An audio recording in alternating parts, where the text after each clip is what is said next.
What's up, Cal fans? Special episode alerts. You are tuned into the Golden Bearcast, proud partner of the Blue Wire Podcast Network. My name's Andy, alongside me is Rob. Rob is really flying by the seat of his pants right now because he doesn't really know what's going to happen. And I'm sure you're listening to this like, what is happening? That's a good question. What's happening right now is I am going to kick us off with some thoughts that I've had for a long time. I've voiced these to friends to make sure that I'm not alone in these thoughts. And I'll try to keep it coherent, which will most likely not end up happening. But I'm going to kick us off with the grand title of what I was thinking when we were going to have this conversation, which is that I think we're witnessing in real time the death of college football fandom for many. And I think it's really important to have the for many in there because it's not for everyone. And I mean, how big of an ego would I have to think of an idea that was happening to me and then associate it with every single person on the planet? But I think as a whole, I've been having a little bit of an identity or fandom crisis myself. And I thought maybe some other people would be feeling the same way. And so I wanted to to voice that. So a little context here. I think today's a good day to say that if you looked at me as a fan, I'm probably no longer considered a diehard fan. And I realize that sounds weird because I have a Cal football podcast with Rob, and I care deeply about the results, and I try to show up to every single game, and I made it to every single home game, last season except for one. And, I watch everyone, we obviously digest it, but I think the definition of diehard means that you go above and beyond sort of the call of duty to follow your team. And unfortunately, the reality is for me as a parent and as somebody who doesn't have social media, and now we're pushing on 4 years of not having it, I'm pretty out of the loop. It's like, if it wasn't for you, Rob, no one's telling me much these days, right? I appreciate everything you do to keep me informed. And I think that's important context because what I've noticed, so let's just say I'm your average Right for California fan. I've subscribed to the newsletter. I have my own personal account and username in which I post sometimes. Maybe I'm one of those people that likes more than they actually comment, but I read every single article. I read it whether I'm on the way to the city or what have you, because that's how I get my news for Cal. And I find the transactional nature in which we exist now with the NIL era to be exhausting. And the first time we went through it, I was like, this is sick. We have so much content to talk about. And you also see it with all these podcasts. They're like, oh, we could podcast all the time. We can record all the time. It's a constant flywheel of content. And that's actually probably something that I think NCAA and college football as a whole is saying is a positive. There's this news cycle that's always ongoing. There's a change in scenery that could always be happening.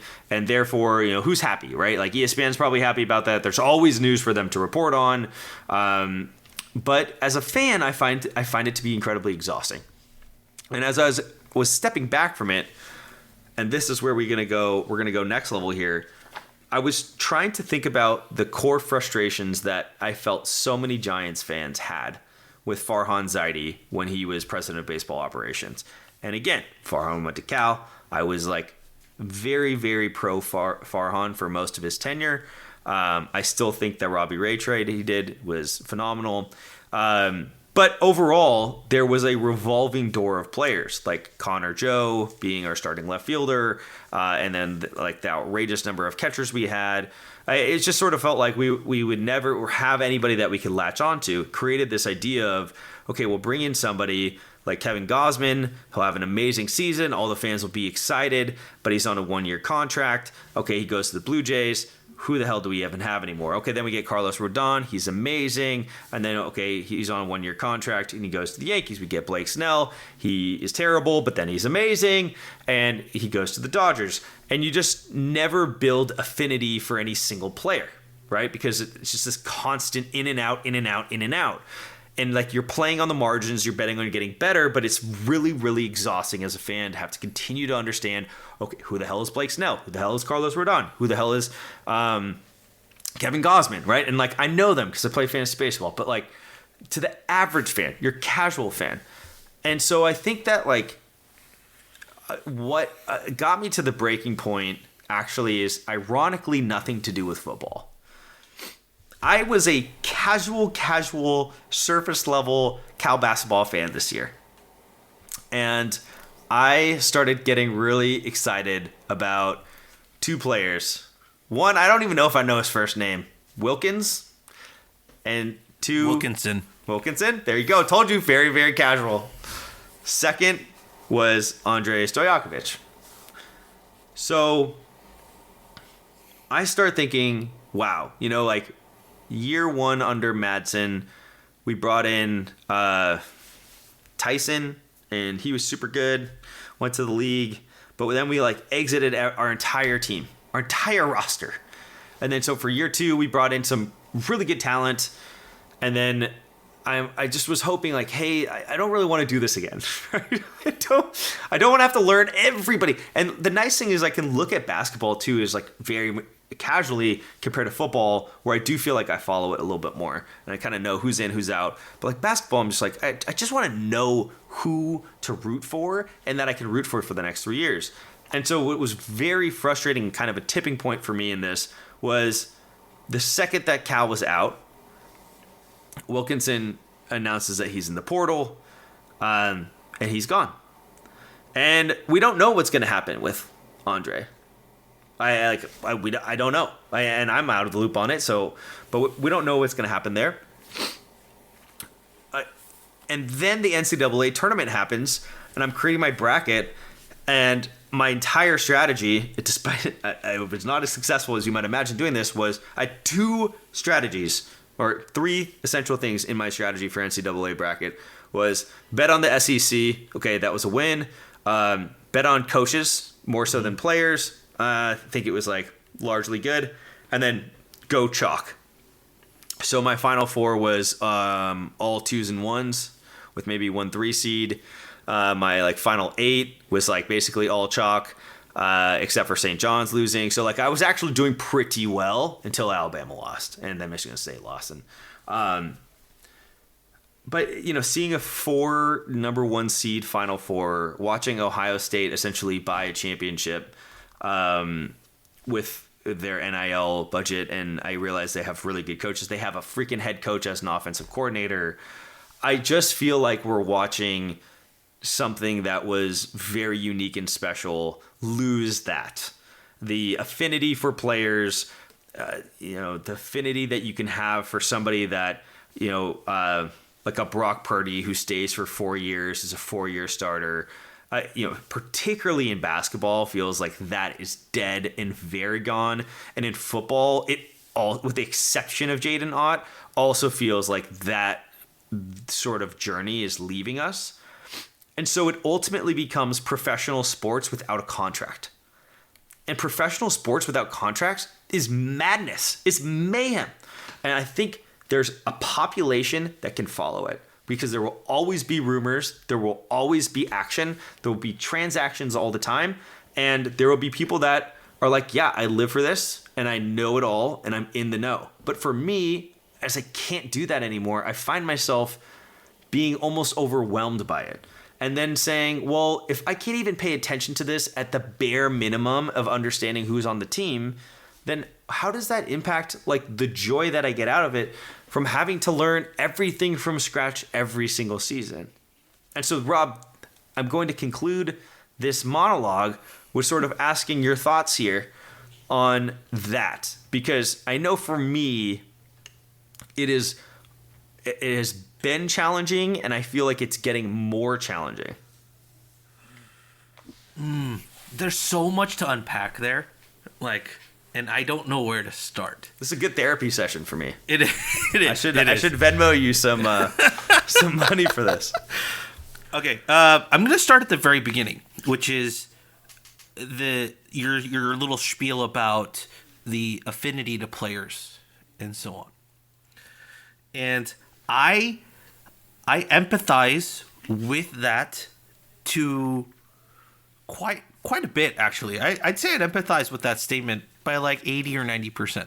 Okay, because all of us, if you're listening to this podcast, then you're a Cal fan. But I think every single person has had a sports team that they are in love with and they root for and follow all of their lives, from when they were just a wee young child to however old you are now. And for you, it's probably Cal or the Giants. For me, it's probably the Lakers or the Angels. And like that's like a core part of being a sports fan in general. But here's the thing that differs between you and me is I think you have had a longer history of seeing college athletics and teams and players and growing affinity with those players longer than I have. And you have memories attached to seeing even some of those players go through 4 years and whatnot since you were a kid. And those feelings remain the same regardless of how old we get. Like, I think that's the big thing. Like, if I'm like at a Giants game or an Angels game, right, and I'm sitting by third base, and as the infielders are exiting and going to the dugout, if they toss me a ball and I catch it, I'm gonna feel like I'm 4. Yeah. Like, I'm gonna be so giddy, like that I caught one of those balls, right? I think that's like one of the beautiful aspects of sports and being a fan is that it keeps you in that space and in that mindset, regardless of how old we get. It takes us back to some point in time in our lives that just brings you 100% pure joy. And I think for you and college sports, and let's take Cal in this case, like you have that. I think you have that because you've had that growing up. Like you have a lot more players of affinity that you have affinity to than I do. Because I've only been a Cal fan since I got to college, which was 2007. So my backlog of like Cal fan, like, yeah, I'm a fan of Marshawn and Aaron Rodgers by association, not because I saw them play, just purely by name. But you have a lot more of those guys. And I think you now seeing the sport change from what that was to what it is now it feels like a core part of you is being ripped out. Like that part of your entire childhood life of going to Cal games, like seeing those players and growing up with those players and like, waiting for their autograph or, seeing them exit the field, like all of those memories. But now we don't have that. And like, it feels wrong because most other sports still keep that core part of it intact, right? Like for me, if I go to a Laker game, like, sure, like, players get traded and moved all the time. But in those moments, players stay for a certain amount, and they become my favorite players and whatnot. Like, I have a Caruso jersey upstairs. Like, I have an Andrew Bynum jersey upstairs.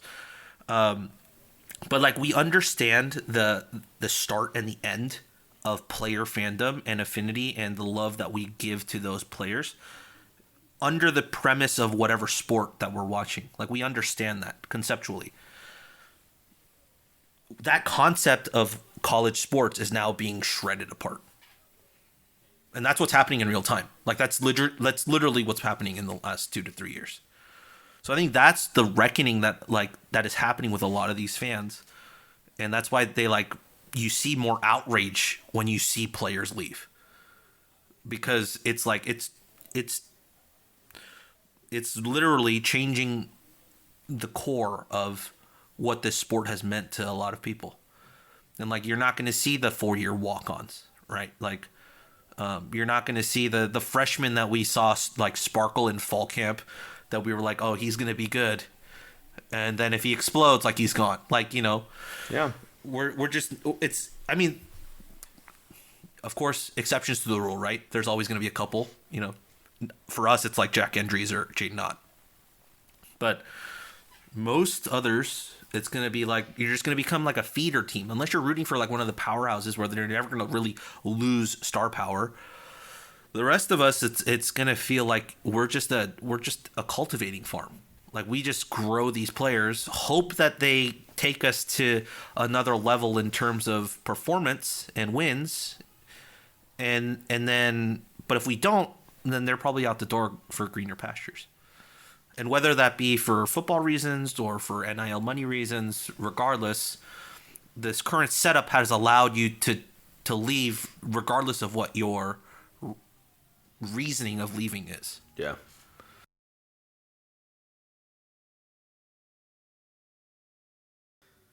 I mean, it's interesting. I think there's a lot of truth to that. For sure, I can see changing the guard.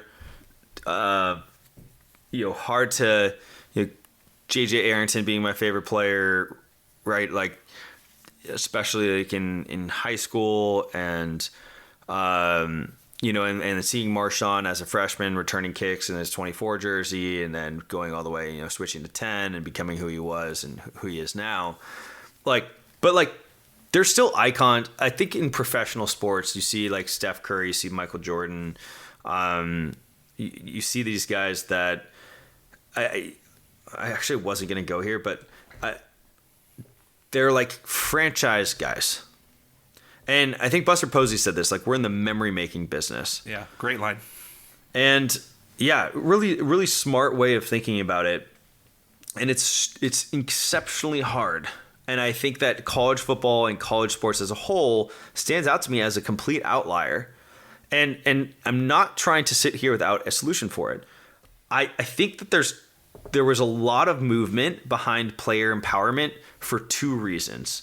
One, get those kids the money that they're earning while they're putting their life on the line to do it, right? And I think we've created an avenue so that people are making, for goodness sakes, Carson Beck and his silly ass cars that he has at his age, I think they're doing fine, right? They're doing fine if Carson Beck is driving those cars and having them be stolen.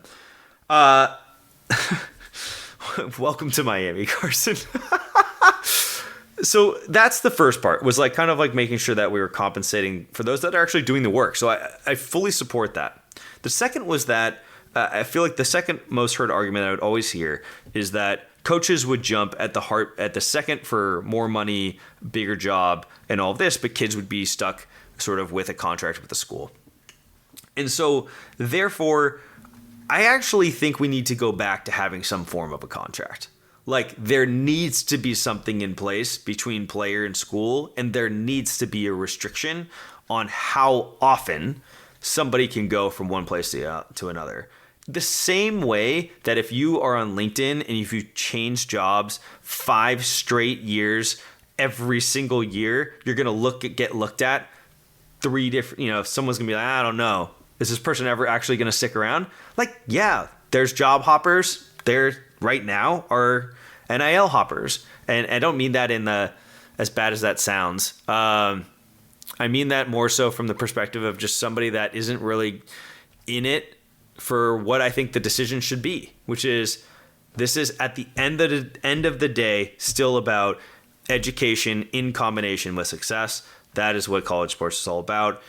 And there should be some sweat equity that is involved in that decision, and that you shouldn't be able to just release yourself from that sweat equity the second you hit the babyest turbulence and all of a sudden decide, hey, I want to move to something else.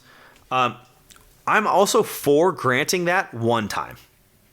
Hey, if that's fine. Like, and there's an example of that within the Cal world where Jaron goes to Oregon, says, hey, this isn't the right fit. I want to go to Cal. Fine. But that's your one time, right? And then create a waiver that if a coach leaves, if Wilcox leaves, whatever, gets fired, gets promoted, goes somewhere else, like, who knows, right? Create a waiver so that if your coach leaves, you can too. Well, that part they already have, right? You get the 30-day portal window opens up the moment your Coach head leaves. coach Yeah. leaves. And I just think there has to be, we can't live in this world any longer. I don't think college football can live in this world much longer and so like the one thing you said that really made me think is like, maybe Cal is just the mid-range, mid-tier program that is the stepping stone, the same way I used to look at like these, at-large bids that would come in for the NCAA tournament. And they're sort of like, hey, like they're flashing, and like that could be the position that we're in now. Is that like Cal really isn't it? But I think if you had some sort of contract in place and an incentive where it was like, are you getting paid well and fairly for the work that you're putting in? Yes. Do you have equal opportunity from an exposure standpoint when it comes to national broadcast? Yes. Like, right, like those things like Cal has. It's not like you're not getting exposure. It's not like you're not getting paid well. So then it's, okay, like, are you having an inconsistent experience with your coaching staff? If yes, cool, you have a one-time transfer. Like, to me, that seems totally realistic. You have a one-time transfer. Yeah, like, turns out the coach that brought you in isn't the coach that you thought he was. Or maybe you're not getting the playing time you want. Sweet, transfer out. And, after that, like, you better get it right the second time. And if you don't get it right the second time, like, it's kind of it. You got to honor your contract, you build up your equity, and you navigate through the adversity, if you will, right? If you want to call it that. For me, I think I've always been a fan of like the college baseball, like MLB rule or route. Kind of like if you decide to not go to the minor leagues and you decide to go to college, like 2 years. Like you can't declare for the draft after 1 year of college. With baseball? Yeah. So if I remember correctly, that was the rule. I don't know if it's still the rule, but that used to be the rule. So like I think that would be a good way to alleviate just like all of these freshmen just like hitting the portal after not playing like 1 year. It's right? crazy. Yeah. So it's crazy. like that would be my thing. Is just like if they can sit and mature a little bit, I think they'll be able to see like if this place is really for them or not for them, and not just like moving on a whim. I think coming out of high school, you sign with that team. You have to be there minimum 2 years before you're allowed to transfer. I think transferring after that, I think it's fair game. But yeah, I think you can if you sit there for a year, like learn, particularly with football, just because you do need to develop just physically before you can even play. Like the only guys that are really playing as freshmen are like the top tier athletes, right? So like even seeing like offensive linemen and defensive linemen like hit the portal like after 1 year, it's like, dude, like you really weren't going to play after 1 year. Like you're just not competing with like, extreme example, like, the seventh year who's 24 years old, who's been in college strength and conditioning programs. Yeah. For seven off seasons, like the Mike Tepper of yeah, you're just not physically going to be there. So that's always been my take. What are we teaching? How are we possibly building better young men by encouraging them, or like having a coach be in their ear from a different program and just like feeding them lies? And like the incentives aren't aligned. If I'm a coach from another program and I have to bring in X amount of 4 stars, or whatever it is that I have to make myself look good, even if I have 4 incumbent starters, it's not like if we have 4 incumbent starters, the fans are going to be like, all right, Andy, you get the recruiting season off. Take a break. Like everyone's going to want me to still pull in players. So I will go get in the ear of somebody and say, are you happy at Cal? Yeah, I'm happy at Cal. But guess what? You could be over here. You could be starting over here. You could like the spot's clear for you. Like come in and battle. And then like I have no chance. And I go and I make this decision to make this leap. Like we have to end that shit. It's not good for the player. It's not good for anybody to have that be the scenario, and then have these people. It's like the same reason why Alex Smith used to say, like, hey, I have an offensive coordinator every single year. How am I supposed to develop, with the 49ers? I don't know. I just don't see how this is remotely good for anybody involved. I don't think it's good for the coaches. I think it's probably a waste of time. I really don't think it's good for young men that are should learn how to battle through adversity, not move around it. And at the end of the day, I think it's really bad for fans because we build up affinity for players. You highlight them. I just remember how much I love Mackay Polk. And like, this is nothing against Mackay Polk, honestly, because like this was kind of before I reached this point. But I just like loved Mackay for no other reason than I thought he was like fast and dynamic. He was a young player, freshman on the team. And I bought his jersey, even though it was technically that other dude. But it was like, you remember? Well, it was technically for the year 2017, and he wore the number 17. Yeah, it was like, but it was the other receiver was like his number, and I was able to buy it because like that was like, I forgot his name. Yeah, I don't know who 17 was. The white dude is the white dude. All right. So, anyways, like you spotlight these people. Like that's what I'm saying is you go in as almost like a prospect, and you're like, yes, like Nam does this. He's like, that's my guy. He's going to be good in 3 years. Well, by the time 3 years comes around, he might have been in 2 other programs.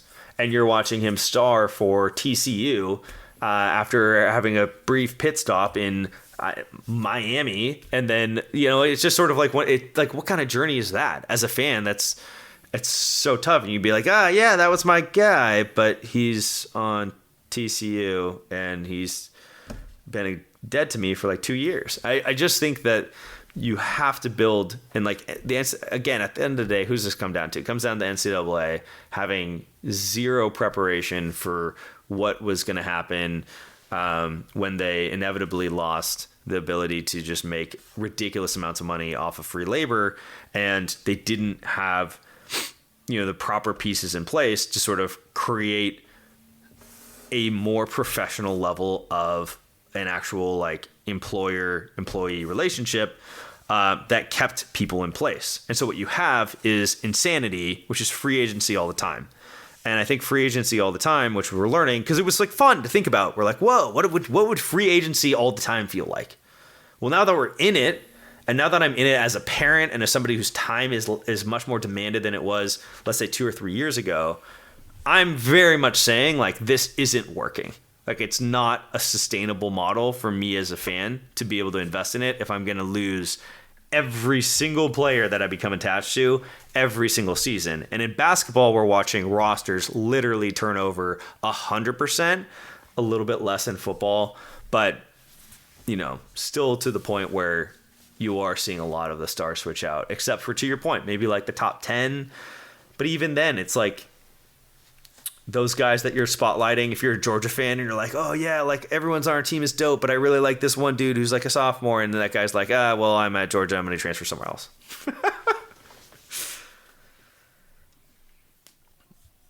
Yeah, unfortunately, that's where college sports is right now. It sucks, and which is why, like to a certain degree too, it's like I'm gonna enjoy having guys like Ott and Endries and Tron Grizel around until they're not, because I know that that's gonna come so far and few between now. Like, for me, it's just let's enjoy those types of guys as much as possible. And yeah, God, we need a good season this year so badly.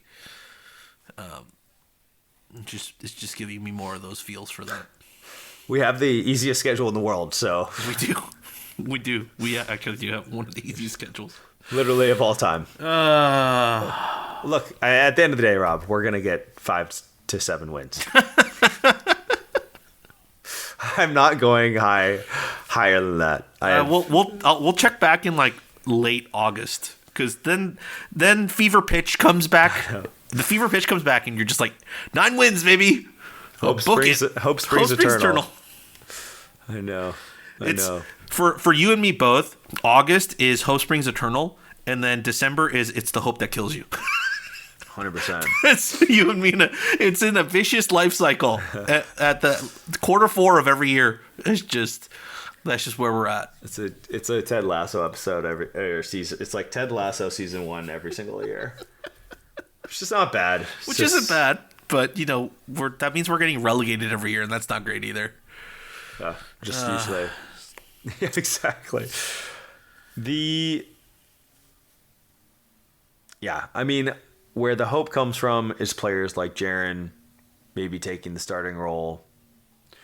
Jaden, to his credit, a lot of people thought that he was going to be gone after 1 year when he signed with us. And I remember those comments and his family being pissed about it, rightfully so, when they came up. And, he's been locked in with us. Mm-hmm. And I think you're totally right. So what I don't want to do is dwell so much on the negative of the experience and miss out on the positives that do exist. So I think that's a really bright call out.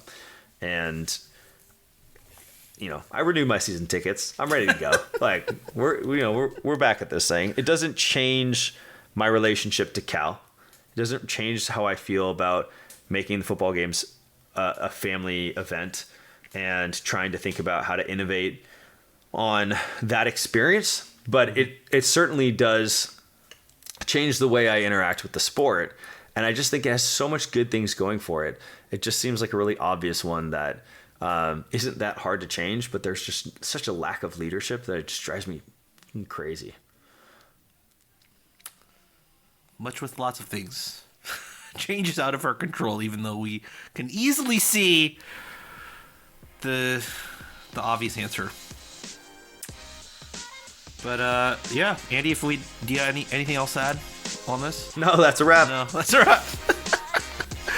All right, guys, that's a wrap on this podcast. You can find us on Twitter and on Blue Sky at Golden Bearcast. You can listen. If you're listening to this, then you already know where to find us. But you can listen on all podcast services around the world. You can find all the written stuff over at redfordcalifornia.com. And as always, go Bears. Go Bears.